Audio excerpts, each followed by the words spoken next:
rock files, rock files. It's a rock file.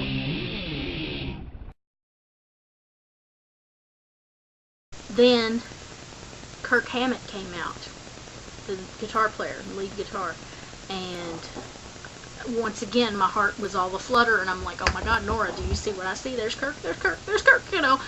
And he came around and he signed stuff, and we took a picture. My friend Nora, she took a picture of him signing my shirt, so it's like him and me, and we're like close, and he's signing my shirt.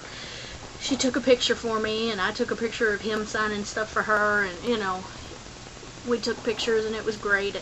They were both really nice. Jason and Kirk both were, you know, they didn't have time to stand there and chat all day, but they were just really nice guys, you know. They didn't seem snotty, they didn't seem full of themselves, they just seemed really cool. But, so they moved on down the line, and then James came out. And all was right with the world. I saw him start to come down the hallway towards us, and oh my God. It was what I always wanted, was to meet James Hetfield, and here he was walking towards me, and I knew I was going to get my picture, and oh, well, it was at this point that I started to cry. There in front of people. One of the security people asked me if I was okay because I was crying and not breathing. Oh, it was so great. That feeling, woo! It was awesome. So, James starts to go down the line, and he's getting closer and closer, and I'm like, oh my God, it's James! I mean, I was just freaking out, and my best friend she was feeling the same way, because she idolized James too, you know, and he got to us, he signed her stuff for her, and just sort of chit-chatted back and forth, and I asked if he minded if I took a picture of him doing this, you know. He was so nice. And then he got to me, and he signed my stuff, and I had my camera in my hand. It blew my mind. I had no brain left. He saw my camera, and he said, "Did you want a picture?" James asked if I wanted a picture. Oh, that was so cool of him. He said, "Do you want a picture?" I'm like, yes. He handed my camera. He took it from me, handed my camera to the guys that were standing next to us. Me and Nora on either side of James Hetfield. He had his arm around each of us, and the man took the picture, and James was like, "I didn't see a flash. Did that work?" The guy looked at it again, took another picture just to be sure. We thanked James profusely. We thanked the people next to us for taking the picture, and we were high. Not lying. We didn't have anything illegal. We were high on life. I swear. We were you could not bring us down. You couldn't. Of course, I later found out my future husband was backstage too at the same time. I never saw him though. But, yeah, this is getting long, I bet, but I'm going to go ahead, and if I have to break it up into 2 parts, I will, but...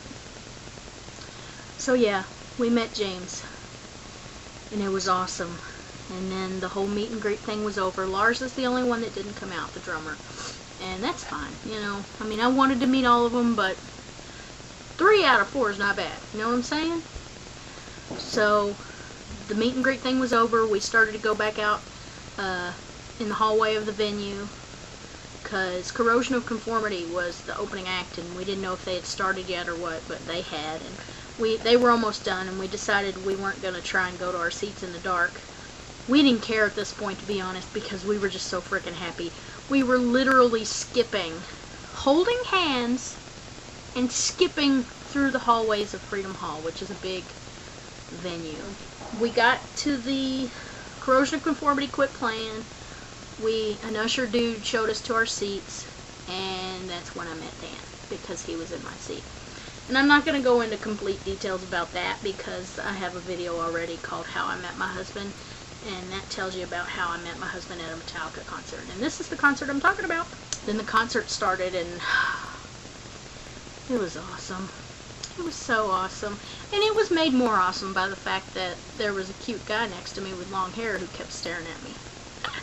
That was great.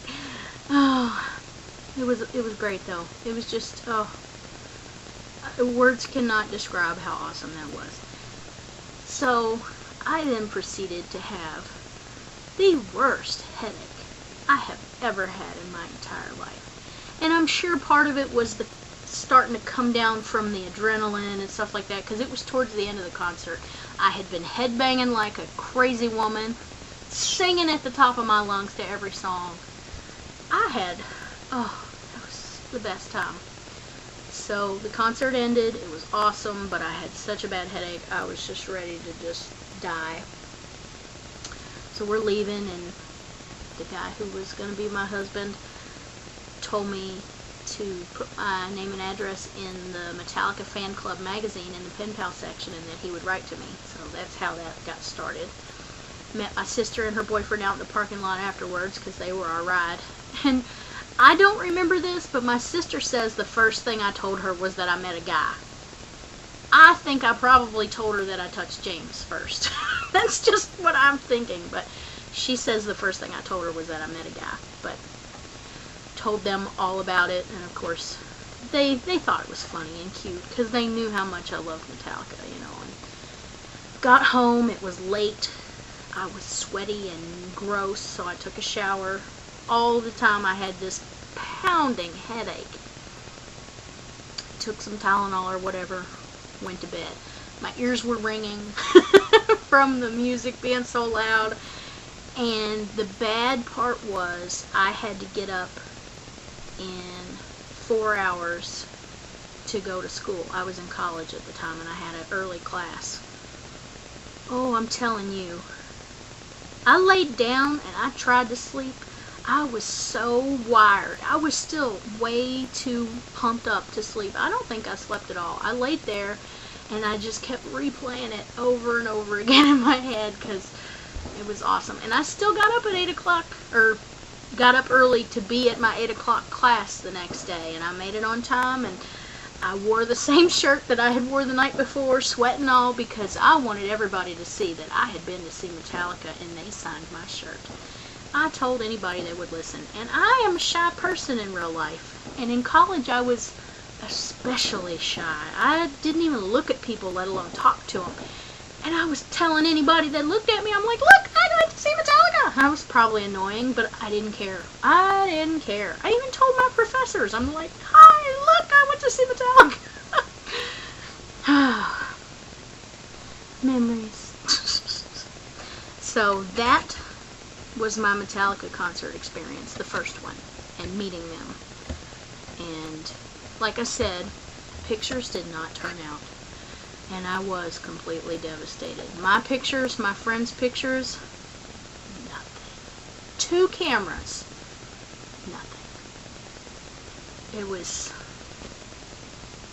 you'd have thought somebody died, I swear, because I just bawled like a baby for like 2 hours straight.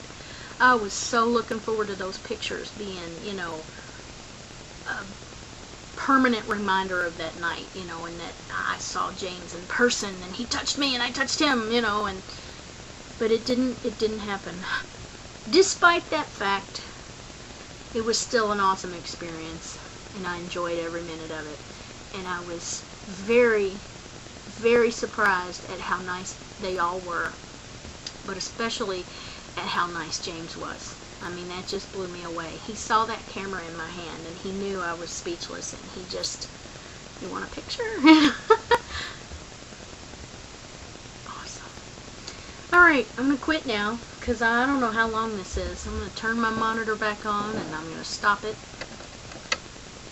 And I hope you guys enjoyed this first episode of The Rock Files. Bye! Rock Files, Rock Files. It's a Rock File.